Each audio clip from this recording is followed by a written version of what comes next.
Gracias por acudir a esta invitación que estamos realizando desde la licenciatura en Filosofía de aquí de Lausanne. La propuesta surge de mi materia que estoy llevando. Mi nombre es Consuelo Llanas, estoy en el noveno cuatrimestre de Filosofía. Bueno, te estoy llevando lo que es práctica de la gestión cultural. Y bueno, aquí me acompaña mi coordinador de la licenciatura, el licenciado Luján, el doctor Antonio Moreno Tapia, el maestro Rodolfo Montreal Costa. Ellos dos están asesorando mi trabajo en las prácticas de gestión cultural. Y bueno, a lo largo de lo que ha sido mi carrera y a lo largo específicamente de este cuatrimestre, han venido surgiendo ciertas dudas acerca de lo que está realizando la universidad y lo que está pasando actualmente en San Luis Potosí con la cultura. No podemos decir que no pasa nada en San Luis Potosí, o no podemos decir que como universidad no tenemos alguna responsabilidad de fijarnos qué es lo que sucede en nuestro trabajo.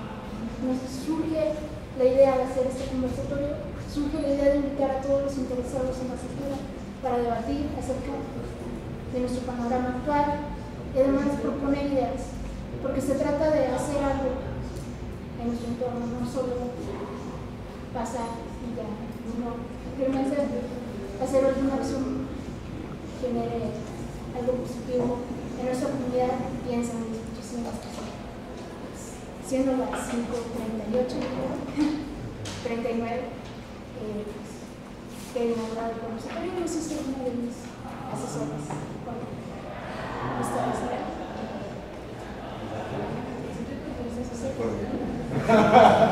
No, pasando abuelita. No, yo nada más agradecerles por su participación, su asistencia. Esto, digamos, es como el resultado o más bien como la última fase de un proyecto que ha estado realizando Consuelo los últimos meses, que es prácticamente lo que lleva de este cuatrimestre que empezamos en mayo. Y pues estuvieron trabajando en el proyecto, también estuvieron trabajando muy bien los asesores. Consuelo llevó a cabo algunas sesiones del proyecto como tal, que lo tituló como Proyecto Diálogos. Entonces, yo creo que aquí vamos a lo mejor a tener oportunidad también como de platicar, o a lo mejor ella nos platicará acerca de cómo le fue con ese proyecto y con esta actividad que, digamos, es como el cierre de ese proyecto. No sé. Bueno, igual nada más agradecer a ustedes la presencia. Me parece muy importante lo que el Consuelo está proponiendo. Por supuesto, he estado de cerca en sus ideas, en sus inquietudes y sus reflexiones acerca tanto de su proyecto como de la cultura misma, y entonces me parece muy pertinente y muy adecuado que ella proponga este conversatorio con los agentes o con algunos agentes culturales de San Luis Potosí, y que además pongamos pues sobre la mesa tanto lo que hacemos como el concepto mismo que tenemos acerca de la cultura de San Luis Potosí. Y sobre todo a partir de eso, pues esperaríamos que si no es en lo colectivo, al menos en lo individual, podamos nosotros generar ideas o generar proyectos que se encaminen precisamente a eso, ¿no? A promover la cultura, a hacer cultura, a cuidar la cultura, no sé, todos estos verbos que se le pueden poner a la cultura. Y gracias por estar aquí, gracias Consuelo por compartirme este tiempo. Bueno, pues yo también sumarme al agradecimiento a la participación de todos ustedes aquí en este espacio de la biblioteca, que amablemente también David nos abre las puertas nuevamente para este tipo de actividades. El año pasado, con el grupo que terminó Filosofía, también se dieron una serie de mesas de reflexión sobre algunos elementos más concretos, algunas áreas específicas de la cultura, y el tema generó inquietudes, intereses, discusiones. Este año, por las características del grupo, era el único grupo era Consuelo, formaba Consuelo, que genera invitaciones.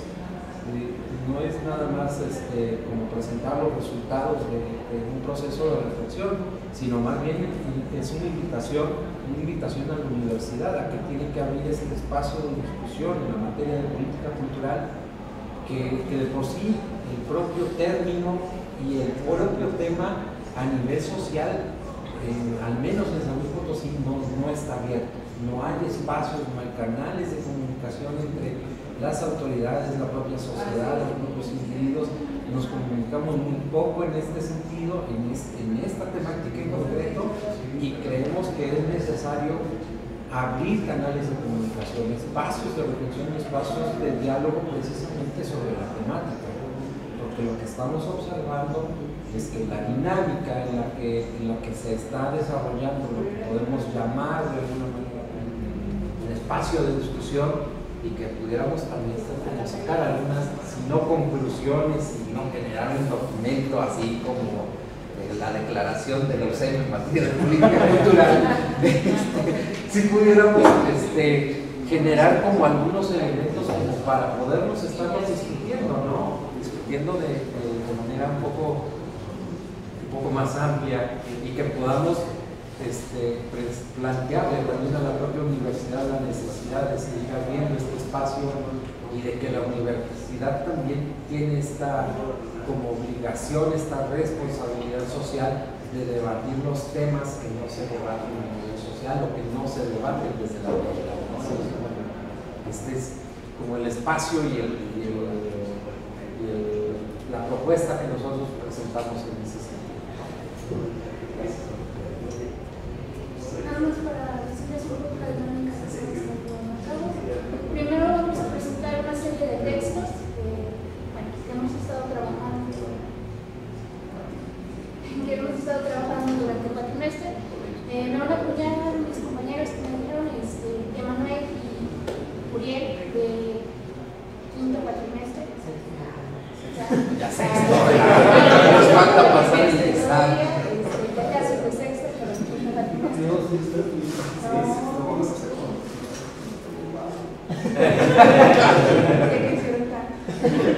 Bueno, de sexto cuatrimestre, sí, ellos también están llevando la materia de cultura.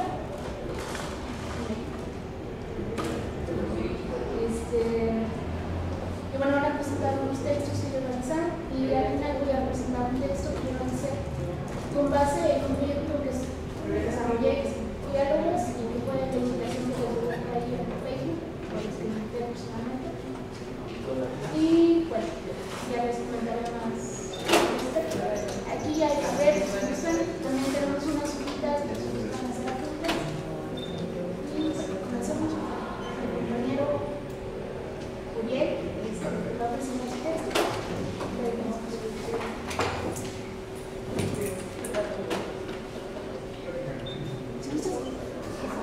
¿Me paso para allá? Pero me ponen nervioso.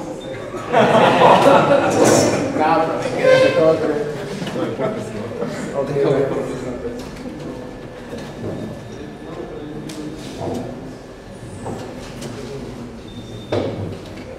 Bueno, pues primero que nada, buenas tardes. Este texto nace en torno a una reflexión sobre identidad y cultura en nuestra capital, y gira en un fenómeno muy chistoso que yo creo que la mayoría ha de conocer. Esta es una pequeña introducción que estoy haciendo verbalmente, pero ya viene escrito en el texto, que es sobre el hecho de que se dice que el potosino no saluda cuando está en la calle, ¿no? Uno va caminando y dice, hola, ¿cómo estás? Y el otro así, como si no pasara absolutamente nada.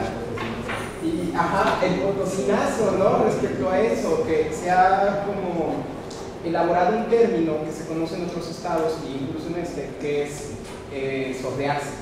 Sordearse es como una característica bastante chistosa que yo abordo en este texto, y no sé qué les parece el tema. Así que voy a comenzar. La palabra sordeado no se encuentra en el canon de la Real Academia de la Lengua Española. Sin embargo, tiene un uso regional que incluso puede encontrarse a lo largo de la República Mexicana en diversos sectores. Su significado varía según el contexto, pero podemos deducir que su etimología proviene de sordo, aquel que carece del sentido del oído. Más, sordearse tiene ciertas implicaciones que distan de su raíz, pues su aplicación se extiende a aquellas personas que, siendo capaces de escuchar, prefieren no hacerlo. Esta definición nace de la reflexión cultural del fenómeno que se vive en la ciudad capital de San Luis Potosí. Si bien no enteramente potosino, sí bastante arraigado en nuestra localidad. Me refiero a la ausencia de reconocimiento o saludo público que tanto se ha popularizado en estas tierras y de donde nace dicha expresión, pues sordeado se usa comúnmente cuando el receptor de un mensaje que lleva por contenido el significado de saludo no lo devuelve la cara. Dicho fenómeno se ha convertido en un referente arquetípico que con el tiempo ha servido como elemento caracterizador del ciudadano común de esta capital. Con esto me refiero a que en el imaginario colectivo que identifica al habitante cultural de San Luis Potosí dentro de un contexto nacional, el ser sordeado se ha tomado como parte de la identidad natural del potosino. Esta noción general de que el rasgo de ser sordeado es parte de la identidad local es un elemento que no solo es reconocido como tal por los habitantes de la región, sino que dicha percepción se ha extendido a niveles nacionales, dando por resultado el arquetipo del potosino frío y reservado que no saluda en la calle. Sea una característica cultural tanto activa como pasiva, pues tal como se ostenta por el potosinazgo, se reafirma por el otro. Ante un fenómeno de tal magnitud, me increpa la falta de reflexión en torno a él, y dado mi condición de filósofo y potosino, es que me doy a la tarea de preguntarme ¿por qué? En primera instancia, toca comprender el saludo, dilucidar su función, su uso y su significado. En segundo término, reflexionar la negación del mismo en un contexto cultural como lo es el de San Luis Potosí. Y en un tercer tiempo, entender los alcances de la identidad potosina construida a partir de estos factores, para finalmente concluir sobre el tema. El saludo existe desde el uso del lenguaje como una herramienta de reafirmación. Puede ser oral, mímico o incluso especializado. Varía su forma de cultura en cultura, pero mantiene su significado en todas las lenguas. Pues es natural que al interpelar a otro ser humano exista una apertura comunicativa, que abra el canal hacia el diálogo. Un saludo puede ser cordial, diplomático, hipócrita, pero siempre tendrá como función la de otorgar reconocimiento a una alianza social. En algunos círculos se usa para identificar a sus miembros de otros que no lo son. Puede incluso llevar la intencionalidad emocional de otorgar afecto, de reconocer al otro como un ente existente y necesario, pues al afirmar al alter es reafirmarnos a nosotros mismos. El saludo subyace un código normativo de conducta social. El simple hecho de encontrarse una persona conocida es suficiente para tener que realizar un saludo por simple cortesía. No hace falta charlar o pararse, si no se lo considera oportuno. Pero el saludo es imprescindible. Usualmente la expresión es acompañada de una sonrisa que conlleva cierto significado de amistosidad, a la vez que se conduce con un ademán que puede ir desde mover la mano orientada hacia quien se saluda hasta el contacto físico. Un abrazo, un beso, un apretón de manos, son formas en las que se ejecuta dicha acción. Otro factor importante en el saludo es el grado de conocimiento que se tiene de quien se interpela, pues en un mundo lleno de incertidumbre nos encontramos rodeados de desconocidos, viviendo en comunidades de las cuales no comprendemos su totalidad. Con esto me refiero a que no se saluda a todo mundo, sino a aquellos con los que se tiene o se quiere formar un vínculo o conexión. Ante esto, pasamos a la negación del mismo. De manera general, hay un dicho que dice: más vale saludar de más que de menos. Esto en un ámbito social que facilita la interacción con nuestros comunes. Por ende, ante el saludo de un desconocido, usualmente se regresa a dicha interacción. Sin embargo, no saludamos desconocidos gratuitamente. El saludo se otorga bajo un código cultural de convivencia. Saludar a un desconocido no siempre exige la reciprocidad de dicha persona, pues ante un ambiente salvaje y brutal como lo es el de la urbe humana, el peligro es constante. Particularmente refiriéndonos al fenómeno potosino del sordeadismo, la acción del saludo carece de reciprocidad, aunque el interpelado sea un conocido. Este hecho puede darse en diversos contextos. Usualmente cuando un sujeto A visualiza y saluda a un sujeto B, el cual adquiere conocimiento de dicho evento y lo ignora. En un segundo caso, cuando el sujeto B no adquiere conocimiento de dicho evento y por lo tanto también lo ignora. Y en un tercer caso, cuando el sujeto A visualiza al sujeto B, pero no saluda. En este último caso podríamos adherir una variante en la cual ambos sujetos se reconozcan en la calle y sin embargo ninguno de los dos interpele al otro. En el primer caso, el sujeto A reconoce e interpela con la acción del saludo al sujeto B, quien adquiere la noción de estar siendo interpelado, optando por negar esa identificación y seguir su rumbo entre las calles. Ante esto, podemos advertir que existe la intencionalidad por parte del primero de comunicar esa alianza social con el segundo. Sin embargo, es el receptor de dicho mensaje quien procura no corresponder a la acción, dando por resultado ser objeto de la palabra sordeado, puesto que a pesar de escuchar y quizás ver al emisor, prefirió no hacerlo. En un segundo caso, el receptor no adquiere el conocimiento de la acción del emisor e ignora inconscientemente a quien lo interpela. Muchas veces este tipo de situaciones, sean verdaderas o no, son usadas como una excusa cuando se reprocha la ausencia de reciprocidad. Pero, en un análisis más profundo, podemos dar variantes a la situación, en forma de audífonos, celulares o una tremenda abstracción mental que interioriza al sujeto B. Se convierten en obstáculos para la percepción del individuo. En cualquiera de estos supuestos persiste la negación, ya no del sujeto A, sino de todo el contexto urbano que lo rodea, en este caso de San Luis Potosí. Por lo tanto, vemos ensimismadas hordas de sujetos que optan por descartar su atención de la realidad que les ocupa, a pesar de que el exterior es por naturaleza una zona de incertidumbre, donde el azar y la peligrosidad se presentan en formas tan diversas como extrañas. En un tercer caso, el sujeto A visualiza al sujeto B y sin embargo opta por no ejecutar ninguna acción.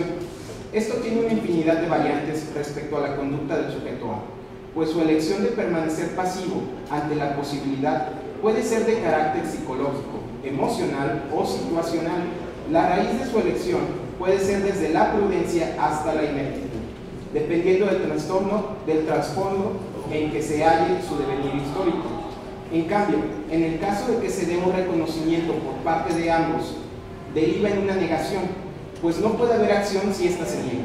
Ignorarse mutuamente exige una complicidad en forma de silencio, la cual, particularmente en el caso de San Luis, no hace sino reafirmar una conducta arquetípica de la cual se califica como Potosí. La negación se ha vuelto base de una conducta que, con el devenir del tiempo y gracias a la memoria histórica, se ha convertido en un rasgo de identidad del potosino. Esta situación puede examinarse desde diversos puntos de vista. En un primer plano, negar al otro es negarse a sí mismo. No identificar nuestra realidad es rehusarnos a identificarnos a nosotros como parte de ella, puesto que la identidad no solo nos hace diferentes, sino también nos reconoce como iguales. Individuos que forman parte de un grupo con ciertas características propias que definen y conjuntan. Así somos potosinos, no solo porque pertenecemos a San Luis Potosí, sino porque compartimos memoria histórica y elementos culturales que nos conforman una identidad como miembros del potosinazgo. La negación, que es la base del sordealismo, puede tomarse como un elemento tanto de asignación como de negación. Así, puede existir el yo no saludo porque soy potosino o el yo no saludo porque no quiero formar parte de San Luis Potosí. En ambos casos, la negación es constante. En el primero, la negación se toma conscientemente como un rasgo positivo de asignación cultural, el cual se autodesigna y se usa libremente bajo la condición de ser potosino. En el segundo, la negación es pasiva, puesto que a pesar de que el sujeto pretenda negar su situación como miembro de dicha asignación, es en la acción que toma que adquiere el rasgo que lo hace común a los demás, la misma negación. Ahora, ¿por qué niega y a quién niega el potosino? Son preguntas que amenazan la intimidad más profunda de la potosinidad, puesto que dicha asignación cultural está fuertemente enraizada a un territorio geográfico, en este caso, la ciudad capital de San Luis Potosí. Y para averiguar los cómo y porqués de la cosmovisión local, tendríamos que hacer un recorrido histórico sociocultural del pensamiento urbano de la región. Y es que nuestra identidad está rodeada de mitos que no nos dejan observar claramente quién y por qué somos, puesto que si nos catalogamos por ser fríos, mochos, persinados o pesimistas, nos daremos cuenta de que nuestra percepción de nosotros mismos está sumamente desvalorizada. ¿Nos enorgullecemos de ser potosinos? Puede que sí, puede que no, pero muchas veces no tenemos idea de qué nos hace potosinos. Y ante un análisis superficial nos damos cuenta que es un conjunto de características negativas, y esto no siempre es muy agradable. Por lo tanto, queda negar nuestra potosinidad, sin saber qué es la negación misma, la base de dicho referente. Los mitos que construyen nuestra identidad están basados en la negación, en el sueño místico de abandonar la ciudad por miedo a no encontrar nuestro lugar en ella. Nuestra conciencia de que su tamaño es síntoma de inferioridad, de que en San Luis no hay nada, no pasa nada, que es una ciudad aburrida, sin diversidad cultural, donde el consuelo es el alcohol, y los mismos bares donde no terminamos de encontrarnos a la misma gente, cuyo clima disconforme nos recuerda la misma actitud.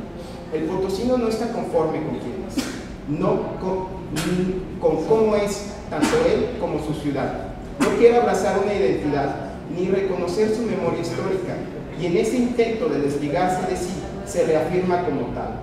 El potosino es negativo, sordeado ante el espíritu de colectividad.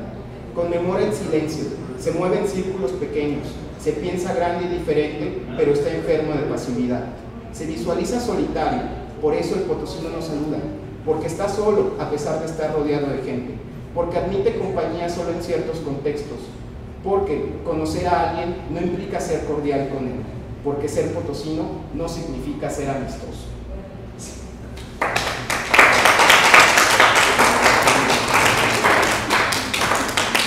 Que comience el linchamiento. Bueno, van a ser como te damos unos minutos que se sienten las ideas. Luego van a ir por las antorchas.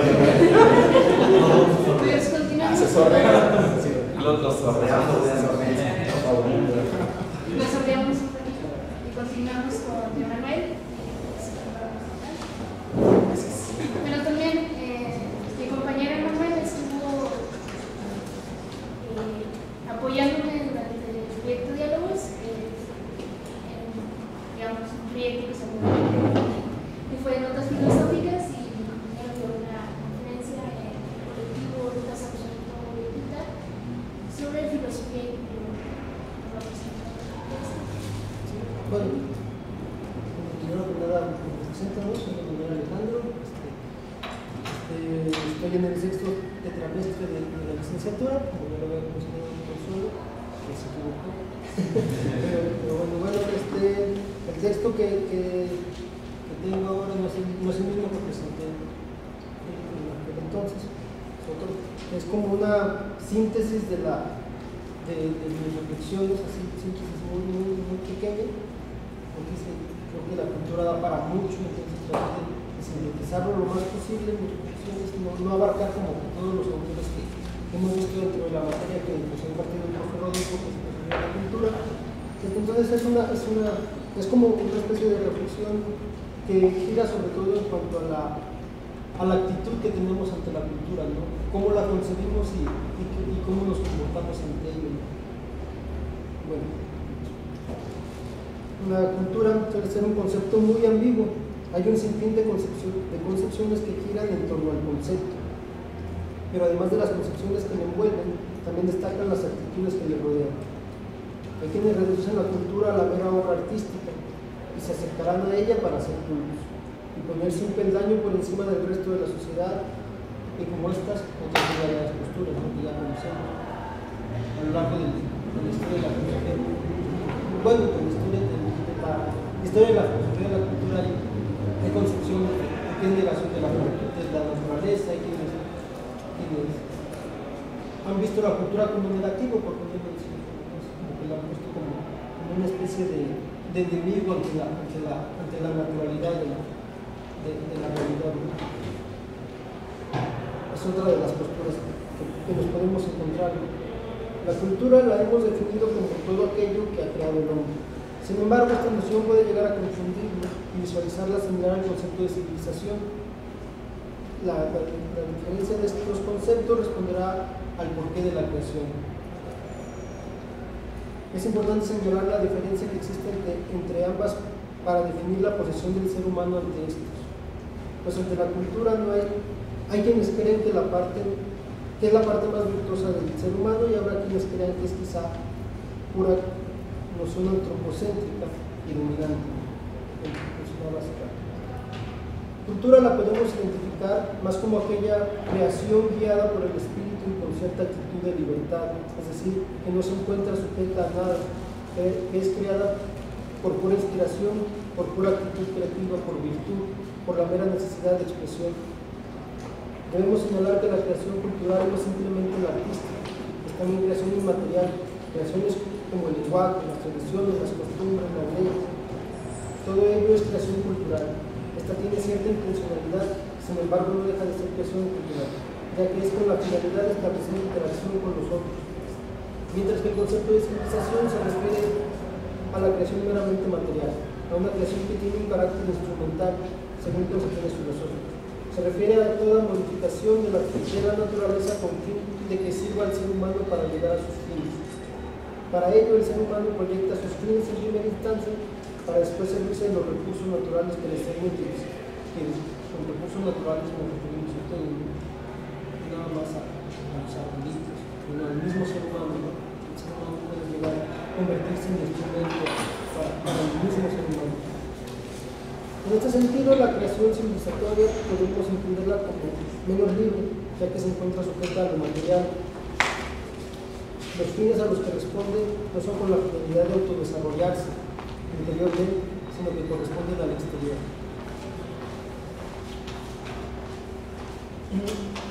Explicado tanto la diferencia entre estos conceptos, creemos pertinente mencionar un carácter de la creación natural, de la creación cultural, que creemos así como que bien relevante, que es el simbolismo. Como ya mencionamos, esta creación no es solo material, es también abstracta. El lenguaje no solo hablado, sino el escrito, el kinestésico, el corporal, nos permite comunicar en un sistema de producir y recibir muy particular, ya que sin expresar de manera concreta, por decir un ejemplo, el estoy enojado, una persona no percibe a la persona enojada simplemente por el hecho de que la otra comunica estoy enojado, a través de otros símbolos o referentes que nos hemos creado en este desarrollo cultural. Podemos identificar que una persona se puede sentir de cierta forma. Bueno, por medio de la expresión facial, el simple tono de voz es capaz de percibirlo, y como ellos muchos otros referentes. Y todo este tipo de símbolos los percibimos en cualquier lugar de la realidad. Es un elemento que quería presentar. Siguiendo, el desarrollo cultural tiene un estrecho lazo con la filosofía, ya que dicho desarrollo está sujeto a la situación en la que se encuentra, un determinado contexto, es decir, el hombre crea, construye a lo que le explica su situación, sus circunstancias, su condición espacio-temporal.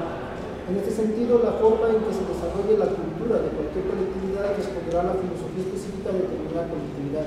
Sus formas de creación y solución de problemáticas tendrán necesaria conexión con la condición de los pueblos, con los mismos fines que estos se construyen. Una de las conclusiones que nos resulta interesante, un poquito ligada al trabajo del compañero, tiene que ver con la cuestión esencial de una cultura.